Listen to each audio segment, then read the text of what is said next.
ગુજરાતભરમાં શિક્ષણ વિભાગે 86-82 ની પ્રતિનિયુક્તિ એકસાથે રદ કરીને શિક્ષણ આલમમાં ખળભળાટ મચાવી દીધો છે। ત્યારે હવે શિક્ષણ વિભાગે ફરીવાર નવા 86 અને 82 ની ભરતી હાથ ધરી છે, જેને લઈને જૂના 86 અને 82 ની હાલત બદતર થઈ ગઈ છે। તાજેતરમાં શિક્ષણ વિભાગે ગુજરાતભરમાં ફરજ બજાવતા 86 અને 82 ની પ્રતિનિયુક્તિ રદ કરી દેતા શિક્ષણ આલમમાં ઉહાપોહ થઈ ગયો હતો। દરેક જિલ્લાના શિક્ષક સંઘોએ આ મામલે આવેદનપત્રો પણ આપ્યા હતા। જો કે કોઈનું આમાં કશું ન ઉપજ્યા બાદ હવે શિક્ષણ વિભાગે 86 અને 82 ની નવી ભરતી હાથ ધરી છે, જેમાં સાબરકાંઠા જિલ્લા ખાતે યોજાયેલા કેમ્પમાં નવા 4 82 અને 50 86 ની ભરતી કરાઈ છે। 86 અને 82 ની ભરતીની પ્રક્રિયાઓ ચાલુ છે।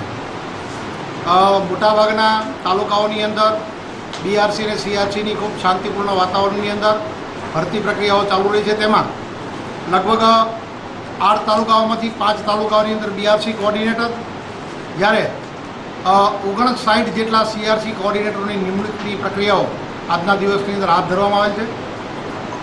હું જ્યાં સુધી સમજું છું ત્યાં સુધી નવા CRC અને BRC કોઓર્ડિનેટરો આવવાથી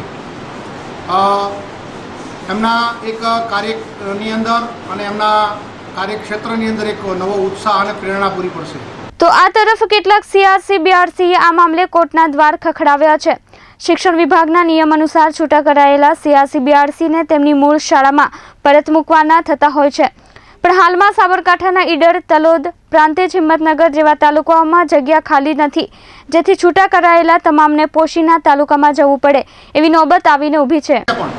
થોડા દિવસોની અંદર પોતાની માતૃશાળાઓ, પોતાનું જૂથ, પોતાનો તાલુકો કે તાલુકાની જગ્યા 23/5/12ના ઠરાવની જોગવાઈઓ મુજબ જે જગ્યાઓ ખાલી છે ત્યાં તેમને નિયુક્ત કરવાની કાર્યવાહી પણ થોડા દિવસોની અંદર પૂર્ણ કરવામાં આવશે। એક તરફ CRC અને 82 ને છૂટા કર્યા બાબતનો ભારે રોષ છે, તો બીજી તરફ તેમણે પોતાની મૂળ શાળા મળે એમ નથી એ બાબતે તેઓ બમણા રોષે ભરાયા છે।